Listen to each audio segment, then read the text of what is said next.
கும்பராசி அன்புகளுக்கு இந்த தை மாத பலன் எப்படின்னு பார்ப்போம். பொதுவாக கும்பராசி பார்த்தீங்கன்னா இப்போ தான் பாத சனி போயிட்டுருக்கு.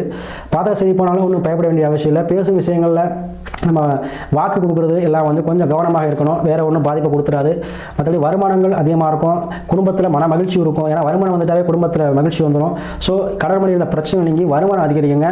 அதே மாதிரி ராகுகளை வெளிநாடு சென்றிருக்கக்கூடியவங்க, வெளிநாட்டில் இருக்கக்கூடியவங்களுக்கு இந்த மாதம் அதிக லாபத்தை கொடுக்கக்கூடிய மாதமாக இருக்கிறது. அதே போல் பிஸ்னஸ் பண்ணவங்களுக்கு வந்து அதிக ரெட்டிப்பு லாபத்தை கொடுக்கும். இப்போ ஒரு கடை 2 கடை வைக்கிற ஒரு அமைப்பு, ஒரு தொழில் பண்ணால் இன்னொரு தொழில் பண்ணக்கூடிய அமைப்பு, விவசாய பணிகள் செய்யக்கூடிய அமைப்பு, விவசாயத்தில் வந்து உங்களுக்கு லாபம் கொடுக்கக்கூடிய அமைப்பு, இதெல்லாமே இந்த மாதம் உங்களுக்கு கிடைக்க போகுது.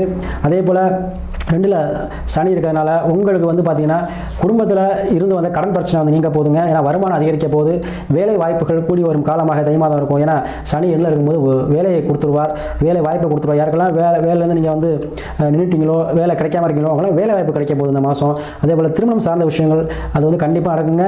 வரக்கூடிய மனைவிக்கோ இல்லை உங்களுக்கோ அரசு சார்ந்த விஷயத்தில் அனுகூலமோ, வேலை வாய்ப்போ இல்லை அரசு வேலையோ கிடைக்கக்கூடிய வாய்ப்புகள் அதிகமாக இருக்குது. இந்த மாதத்தை பயன்படுத்திக்கங்க. உங்களுக்கு வருமானம் அதிகரிக்கக்கூடிய மாதமாகவும் குடும்பத்தில் மனமகிழ்ச்சியான மாதமாகவும் இந்த மாதம் அமையும்.